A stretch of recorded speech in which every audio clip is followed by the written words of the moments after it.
तो दोस्तों आज हम एक्सप्लेन करेंगे 2023 में रिलीज एक बेहतरीन एक्शन ड्रामा मूवी को जिसका नाम है ब्लड एंड गोल्ड। मूवी की शुरुआत में हमें सेकेंड वर्ल्ड वॉर खत्म होने से कुछ समय पहले का समय दिखाया जाता है, जहां हम एक जर्मन सोल्जर को देखते हैं। इस सोल्जर का नाम है हेनरिक। ये अपने ही साथियों से जान बचाने के लिए भाग रहा था। वो नाजी सोल्जर्स उस पर अंधाधुंध फायरिंग कर रहे थे, पर हेनरिक किसी तरह बचता हुआ एक जंगल में चला जाता है। हेनरिक के पास एक पिस्टल थी, वह उनसे लड़ने का फैसला करता है। वो उन पर कुछ गोलियां चलाता है, पर वो लोग संख्या में ज्यादा थे और हेनरिक के पास कोई घातक हथियार नहीं था, तो उसे वहां से भागना पड़ता है। पर भागते वक्त उसका पैर किसी पत्थर में फंस जाता है और वो गिर जाता है। वो सोल्जर्स उसे गन पॉइंट पर ले लेते हैं और यहाँ एंट्री होती है इस कर्नल की, जो इन सभी का लीडर है। अब वो लोग उसे पकड़ लेते हैं। वह सोल्जर्स हेनरिक को देश से गद्दारी करने की सजा देना चाहते थे। यहाँ हमें पता चलता है कि वो लोग हेनरिक को इसलिए मारना चाहते हैं क्योंकि वह वर्ल्ड वॉर में लड़ना नहीं चाहता। हेनरिक कहता है कि उससे बिना पूछे उसे लड़ने के लिए भेज दिया गया। वो ये भी कहता है कि लड़ाई से किसी का भला नहीं होता,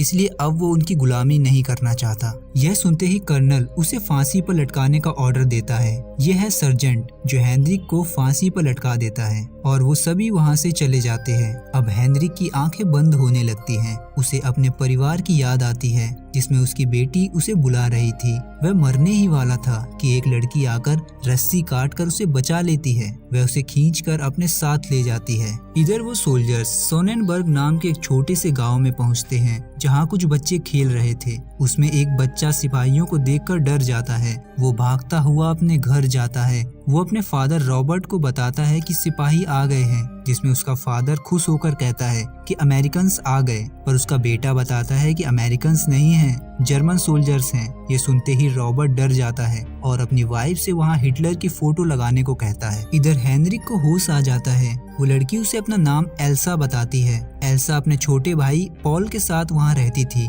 उसके भाई की दिमागी हालत ठीक नहीं थी। इसके बाद रॉबर्ट कर्नल से मिलने जाता है। रॉबर्ट कर्नल की चापलूसी करने के लिए आया था। कर्नल उससे एक यहूदी परिवार के बारे में पूछता है। रॉबर्ट उसे बताता है कि वो लोग यहाँ रहा करते थे पर अब नहीं रहते। 1938 से कोई भी यहूदी यहाँ नहीं रहता, सभी को देश से निकाल दिया गया था। इसके बाद रॉबर्ट उस यहूदी का घर दिखाने के लिए ले जाता है। वो घर पूरी तरीके से टूट चुका था। दरअसल उस परिवार के पास बहुत सारा सोना था और उसे लेने के लिए कर्नल वहाँ आया था। रॉबर्ट जाते वक्त उससे कहता है कि मेरा एक छोटा सा होटल है, अगर उन्हें जरूरत पड़े तो वो लोग वहाँ आ सकते हैं। यहाँ हमें पता चलता है कि रॉबर्ट को भी सोने के बारे में पता है। यहाँ उसकी एक साथी जिसका नाम सोनिया है उससे आकर मिलती है और उससे कहती है कि हम सोने को लेकर इस देश को छोड़ देते हैं और एक नई जिंदगी की शुरुआत करते हैं, पर रॉबर्ट उसे मना कर देता है। इसके बाद हेनरिक एल्सा से उसकी मदद करने का कारण पूछता है, जिसमें एल्सा उसे बताती है कि उसे नाजियों से सख्त नफरत है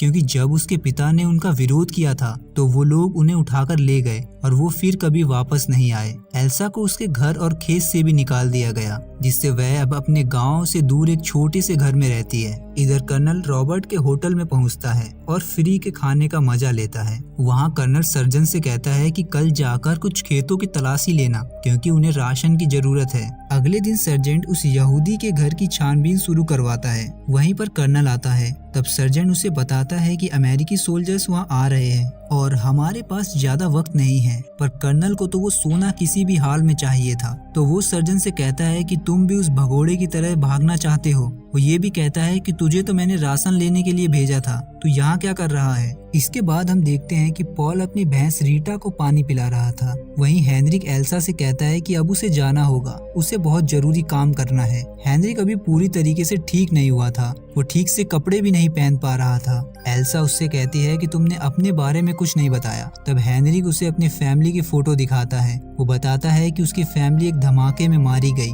पर कुछ पड़ोसियों ने उसे बताया है कि उसकी बेटी अभी भी जिंदा है। वो अपनी बेटी के पास जाना चाहता है। तभी वहाँ सर्जेंट अपने साथियों के साथ आ जाता है। वो एल्सा के घर से कुछ मुर्गियां लाने को कहता है। तब एल्सा गन लेकर बाहर आती है और उनसे कहती है कि कुछ मुर्गियां उनके लिए भी छोड़ दे। यहाँ पॉल नाजियों को देखकर डर जाता है। तभी सर्जन घर के अंदर आ जाता है। उसे टेबल पर 3 कप रखे दिखते हैं। इससे उसे समझ आ जाता है कि उन दोनों के साथ साथ तीसरा भी कोई उनके साथ रहता है। हेनरिक जो ऊपर छिपा हुआ था वो सब देख रहा था। सर्जेंट एल्सा के साथ जोर जबरदस्ती करने बचाने की कोशिश करता है। हेनरी को ये सब बर्दाश्त नहीं होता, वो नीचे आकर सबको मारने लगता है। वहीं एल्सा सर्जेंट के पैरों पर गर्म पानी डाल देती है। वह दोनों मिलकर उनकी बैंड बजा देते हैं, पर सर्जेंट किसी तरह वहाँ से बचकर भाग जाता है। इसके बाद वो दोनों उन सिपाहियों के हथियारों को इकट्ठा कर लेते हैं। एल्सा उसे कुछ दूसरे कपड़े पहनने को देती है। वहीं एल्सा हेनरी को अपने बॉयफ्रेंड के बारे में बताती है जो जंग लड़ने के लिए गया था। इसके बाद वो तीनों घर को छोड़कर चले जाते हैं। पॉल बेचारा बार बार अपनी भैंस रीटा को साथ ले जाने को कहता है। वो कहता है कि अगर उसका दूध नहीं निकाला गया तो वो बीमार हो जाएगी। इधर सर्जेंट कर्नल के पास पहुंचता है। वो उसे बताता है कि हेनरिक अभी भी जिंदा है, पर कल वो उन्हें मारने के लिए दोबारा वहां जाएगा। इधर वो तीनों रात में एक सेफ जगह पर रुकते हैं। वहां पॉल खाना खाने से भी मना कर देता है क्योंकि उसकी भैंस रीटा को जो साथ नहीं लाए। वह हेनरिक एल्सा से कहता है कि उसकी बेटी ने उसे सिर्फ एक बार देखा है, इसलिए वो शायद उसे पहचान नहीं पाएगी, तो मेरा उसके पास जाना ठीक नहीं होगा। एल्सा कहती है कि तुम अपनी बेटी के पास जाने के लिए भागे थे और मैंने तुम्हें बचाने के लिए अपनी जान जोखिम में डाली। अब तुम पीछे नहीं हट सकते। अगली सुबह एल्सा देखती है कि पॉल अपनी जगह पर नहीं था, जिससे वो समझ जाती है कि पॉल रीटा के पास वापस गया है। और होता भी कुछ ऐसा ही है। पॉल अपनी भैंस का दूध निकाल रहा था, तभी वहाँ सर्जेंट वापस आ जाता है। पॉल अपनी भैंस को लेकर वहाँ से भागने की कोशिश करता है, पर सर्जेंट उसे पकड़कर टॉर्चर करने लगता है। सर्जेंट उसकी भैंस को उसके आंखों के सामने गोली मार देता है और इसके बाद एल्सा के घर में आग लगा देता है। इतनी देर में एल्सा और हेनरिक भी वहाँ पहुँचते हैं, पर उन दोनों को वहाँ पहुँचने में काफी देर हो जाती है। वो लोग पॉल को उठाकर अपने साथ ले जाते हैं। इधर कर्नल को यहूदी के घर में छानबीन करने के बाद भी सोना नहीं मिलता। तभी वहाँ सर्जेंट पॉल को लेकर पहुँचता है और उसके बारे में कर्नल को बताता है। वहाँ कर्नल रॉबर्ट को बुलाता है और उससे कहता है कि वहाँ के सभी लोगों को चर्च के पास आने को कहे। वहाँ चर्च के पास वो लोग पॉल को सभी के सामने मारने वाले थे। तब वहाँ का पादरी आता है जो उन्हें ये सब करने से मना करता है, पर सर्जेंट उस पादरी को 2-4 लात घूंसे मारकर साइड कर देता है। इधर एल्सा और हेनरिक भी वहाँ पहुँच चुके थे। वो सोल्जर्स पॉल को चर्च की टॉप पर लेकर जाते हैं, पर तभी पॉल उनमें से एक सोल्जर्स को धक्का देकर नीचे गिरा देता है और पॉल को सोल्जर की गन मिल जाती है, जिससे वह दूसरे सोल्जर्स को भी गोली मार देता है। पॉल अपनी बेइज्जती का बदला लेने के लिए वहाँ खड़े सभी लोगों पर ऊपर से गोलियां चलाने लगता है। इधर पादरी उन दोनों को बताता है कि वो लोग पॉल को ऊपर लेकर गए हैं। तभी कर्नल अपनी स्नाइपर मंगवाता है और पॉल के सीधा सर में गोली मारता है। जब एल्सा ऊपर पहुंचती है, वो पॉल की डेड बॉडी को देखकर सदमे में चली जाती है, क्योंकि इस दुनिया में पॉल के सिवा उसका कोई नहीं था। इसके बाद एल्सा गुस्से में बाहर आकर कर्नल पर गोलियां चलाने लगती है, पर वो इतने पास से भी एक भी गोली कर्नल को नहीं मार पाती। यहाँ कर्नल उसे देखते ही उसके प्यार में पड़ जाता है। तभी एल्सा की गोलियां खत्म हो जाती हैं, पर कर्नल उसे नहीं मारता क्योंकि उसके प्यार में जो पड़ चुका था वो। सर्जेंट अपने आदमियों के साथ हेनरिक को मारने जाता है। हेनरिक एक ग्रेनेड निकाल के फेंकता है, जिससे आधे लोग तो वहीं मर जाते हैं। यहाँ सर्जेंट और हेनरिक के बीच देर तक गोलियां चलती हैं, पर एक वक्त आता है जब हेनरिक की गोलियां खत्म हो जाती हैं और वो वहाँ फंस जाता है, पर उसके पास एक ग्रेनेड बचा हुआ था, जिसकी मदद से वो वहाँ से भागने में कामयाब हो जाता है और एक दूसरे घर में घुस जाता है। इसी भागा दौड़ी में उसे जब भी मौका मिलता वो एक एक करके सैनिकों को मारने लगता। इसी बीच सर्जन वहाँ आ जाता है और अंधाधुंध फायर करने लगता है, पर सर्जेंट की भी गोलियां ज्यादा देर तक कहाँ चलने वाली थी। सही वक्त पर उसकी गोलियां भी खत्म हो जाती हैं। इसके बाद दोनों के बीच एक शानदार फाइट देखने को मिलती है। इस फाइट में सर्जेंट हेनरिक पर भारी पड़ता है और उसे काफी घायल कर देता है, पर एक वक्त आता है जब हेनरिक सर्जेंट को मारने वाला था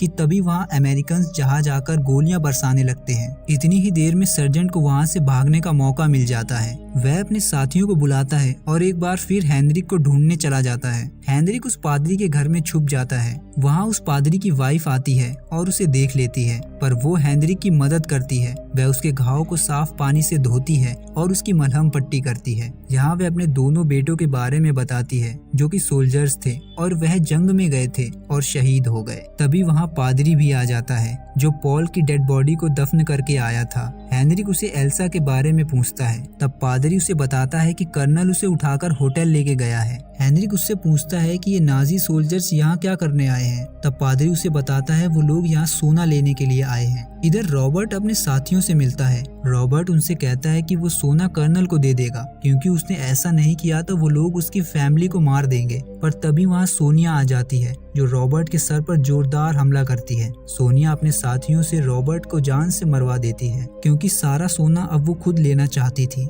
इधर कर्नल एल्सा के साथ कैंडल लाइट डिनर कर रहा था, पर एल्सा बहुत गुस्से में थी। उसे तो अपने भाई के मौत का बदला लेना था। कर्नल को भी ये बात ठीक तरीके से पता थी, इसलिए वो कमरे में रखे सभी चाकू जैसे धारदार हथियारों को बाहर निकलवा देता है। यहाँ कर्नल एल्सा से कहता है कि वो एल्सा में अपनी एक्स गर्लफ्रेंड को देखता है। कर्नल ये भी बताता है कि उन दोनों की शादी नहीं हो पाई क्योंकि उसकी गर्लफ्रेंड यहूदी थी और इसलिए कर्नल ने उसे खुद ही मार दिया। यहाँ हम कर्नल का पूरा फेस देखते हैं। उसका आधा फेस खराब हो चुका था। वो अपनी आंख से एक अंगूठी निकालता है और एल्सा को पहना देता है। इधर पादरी हेनरिक को बताता है कि लुइस टाइन्स इस गांव की एक अकेली यहूदी फैमिली थी और वहाँ का मेयर जो कि रॉबर्ट था हमेशा यहूदियों के खिलाफ भड़काऊ भाषण दिया करता था और एक रात उसने अपने आदमियों के साथ मिलकर उस फैमिली को गांव से निकालने का फैसला किया। वो यहूदी परिवार अपना सारा सामान गाड़ी में रख रहा था, तभी वहाँ एक पेटी नीचे गिरती है जिसमें बहुत सारा सोना निकलता है, पर उस सोने को सिर्फ सोनिया, रॉबर्ट और उसके साथियों ने देखा था। साथ ही पादरी ने भी उस सोने को देख लिया था। इसके बाद उन लोगों ने उस फैमिली के घर में आग लगा दी।